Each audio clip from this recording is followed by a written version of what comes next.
Assalamu alaikum students, welcome to my channel. I hope you all are doing well. अब चलते हैं हम अगले अपने काम की तरफ। हम 1.2 का सारा इंट्रो जो है डिस्कस कर चुके थे, जो डेफिनेशंस इम्पोर्टेंट थी या फिर जो एक्सरसाइज से रेलेवेंट थी वो सारी हमने रीड भी कर ली थी और उनके कॉन्सेप्ट सारे क्लियर कर लिए थे। अब जो उसके मुतालिक हमारी जो एक्सरसाइज है वो हम करेंगे यहाँ। एक्सरसाइज बहुत इजी है, सिर्फ जो है इसमें बस यही है कि आपने ये ज़्यादातर क्वेश्चन यहीं पे सोल्व होने वाले हैं। इसमें आपने सिर्फ मैट्रिक्स को पहचानना है कि ये कौन सा मैट्रिक्स है। जैसे हमने डेफिनेशंस पढ़ी हैं कि कौन सा मैट्रिक्स कौन सा होता है, इसका नाम क्या होता है, ठीक है। तो अब हम इसका फर्स्ट क्वेश्चन रीड करके देखते हैं कि क्या है। From the following matrices identify unit matrix, row matrix, column matrix and null matrix. इसमें से हमने आइडेंटिफाई करना है, मीन्स के पहचानना है। जितने मैट्रिक्स के नेम्स लिखे हुए हैं सिर्फ वही आइडेंटिफाई करने के कौन कौन से हैं, इससे एक्स्ट्रा कुछ देखने की ज़रूरत नहीं है, ठीक है ना। लिखना इम्पोर्टेंट है, जो जो उसने कहे हैं बस हमने वही ढूंढने। अब हम अगर ए को देखें तो ये नल मैट्रिक्स है, और नल मैट्रिक्स ये क्यों है, क्योंकि ये इसमें ज़ीरो के अलावा कोई एंट्री नहीं है, और जिस मैट्रिक्स में ज़ीरो के अलावा कोई एंट्री ना हो वो जो है नल मैट्रिक्स कहलाता है। और इसके अलावा ये स्क्वायर मैट्रिक्स भी है, क्योंकि नंबर ऑफ़ रोज़ और नंबर ऑफ़ कॉलम्स एक दूसरे के इक्वल हैं। लेकिन उसने इस क्वेश्चन में हमसे स्क्वायर मैट्रिक्स के बारे में पूछा नहीं है, इसलिए हम सिर्फ इसे नल का नाम देंगे कि ये नल मैट्रिक्स है। बी को देखें तो ये रो मैट्रिक्स है, क्योंकि इसमें सिर्फ और सिर्फ एक रो है, ठीक है, that's why it is row matrix. और सी को देखें तो ये कॉलम मैट्रिक्स है, क्योंकि इसमें सिर्फ एक कॉलम है। डी को देखें तो ये आइडेंटिटी मैट्रिक्स है, मीन्स की यूनिट मैट्रिक्स है, ठीक है, क्योंकि इसमें डायगोनल जो है वो 1 के सिवा कुछ नहीं है, इसलिए ये यूनिट मैट्रिक्स है या फिर आइडेंटिटी मैट्रिक्स है।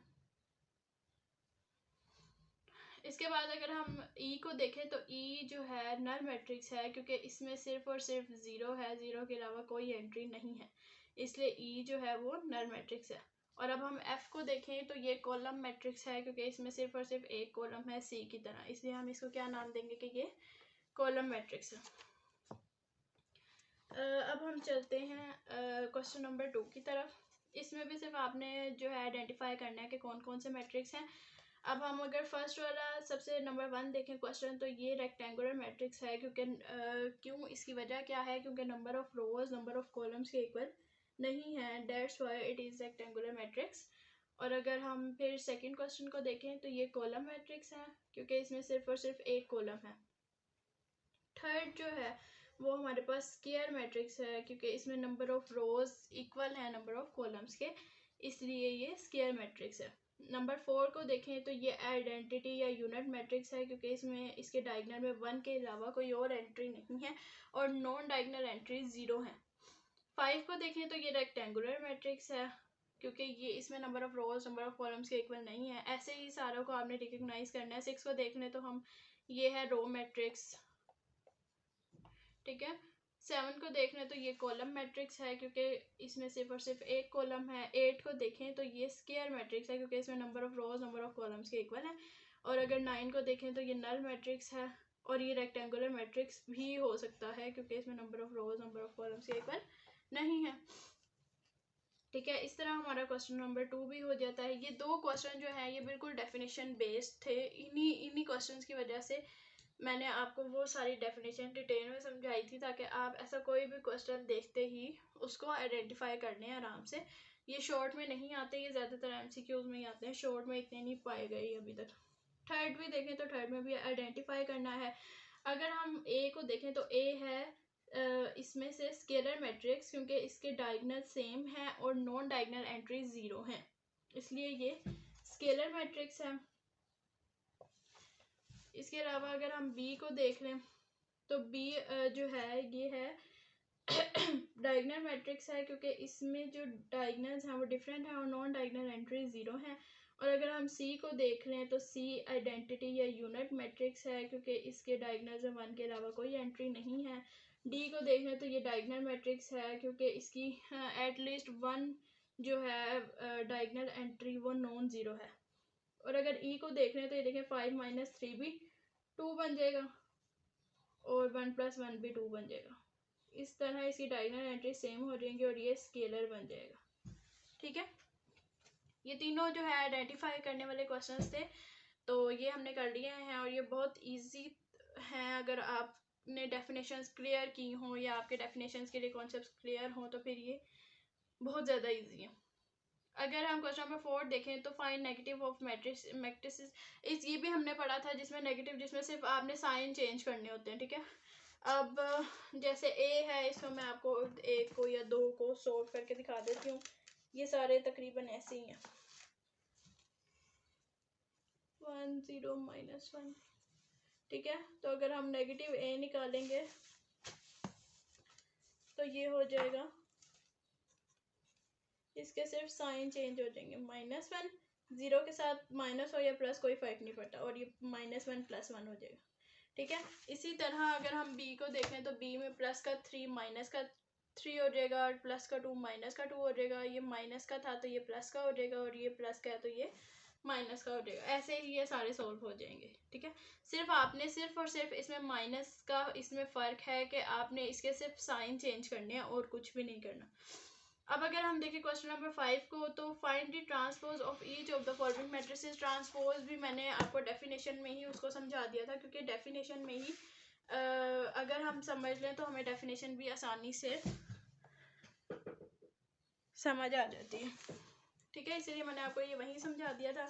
मैं इसके भी आपको क्वेश्चंस अब ये देखें हम करने लगे हैं। तो a = फर्स्ट क्वेश्चन क्या है हमारे पास, a = 0 1 -2। इसमें एक ही कॉलम है लेकिन 3 रोज हैं, तो ट्रांसपोज हमने लेना होता है तो हम इसके नाम के ऊपर स्मॉल t लगाते हैं ट्रांसपोज का और इसको इक्वल कर देते हैं। जो कॉलम होता है उसको रो में चेंज कर देते हैं। एक ही कॉलम है तो इसकी एक ही रो बन जाएगी, और 3 रोज हैं तो उसके 3 कॉलम बन गए। ठीक है, रोज को कॉलम में चेंज किया और कॉलम को रोज में। हम बी भी करके देख लेते हैं। बी भी ऑलमोस्ट सेम है, इसमें 1 रो है, जब इसका ट्रांसपोज देंगे तो एक ही कॉलम बनेगा इसका, 5 1 - 6। ठीक है, अब हम करके देखते हैं सी, क्योंकि सी जो है 3 वाला है, 1 2 3 2 -1 0। सी का ट्रांसपोज देंगे तो स्मॉल टी आ जाएगा। अब अगर हम चेंज करना चाहें, फर्स्ट कॉलम को चेंज करेंगे रो में तो 1 2 3 ऐसे आ जाएगा, और सेकंड कॉलम को रो में चेंज करेंगे तो 2 -1 0। ठीक है, ये ऐसे आ जाएगा। ये सी का भी हो गया। ऐसे ही डी ई एफ भी सेम ऐसे ही हैं, उनकी प्रैक्टिस आप खुद कर सकते हैं। सिर्फ और सिर्फ आपने रोज को कॉलम में और कॉलम को रो में चेंज करना है। अब अगर हम चलें क्वेश्चन नंबर 6 पे, तो क्वेश्चन नंबर जो 6 है उसमें आपने सिर्फ ये जो लेफ्ट हैंड साइड और राइट हैंड साइड वाला जो बथेरा होता है, ये सिर्फ इसमें ये है करने के लिए। ये बहुत आसान है। ये भी एक क्वेश्चन मैं आपको करवा दूंगी, दूसरा बिल्कुल सेम है। अब आप इस बात से अंदाज़ा लगा लेंगे। देखें, हमने इस क्वेश्चन में ए का 2 दफ़ा ट्रांसपोज लेना है तो वो सिंपल ए के इक्वल होगा। ये ए का मैट्रिक्स है, अगर हम ए का 2 दफ़ा ट्रांसपोज लेते हैं तो वो इसी के इक्वल आ जाएगा। तो ये तो क्वेश्चन को देख के ही पता लग रहा है कि जब हम एक दफ़ा ट्रांसपोज देंगे तो इसकी वैल्यूज चेंज होंगी, मीन्स के कॉलम रोज में चेंज हो जाएंगे, और जब दोबारा ट्रांसपोज देंगे तो वो वापस आ जाएंगे। तो जाहिर सी बात है फिर उन्होंने इक्वल हो जाना। अब हम बी कर लेते हैं, इस तरह करते हैं इसमें से। तो ये है हमारी लेफ्ट हैंड साइड और ये राइट हैंड साइड। ठीक है, जो लेफ्ट हैंड साइड की अगर मैं हेडिंग देना चाहूँ तो मैं इक्वल लगा के यहाँ बी को परफॉर्म करूँगी। बी क्या है, 1 2 1 0। इसका 2 दफ़ा ट्रांसपोज है। हमने सेम एज इट इज़ वैसे ही लिखना है जैसे लेफ्ट हैंड साइड का क्वेश्चन है।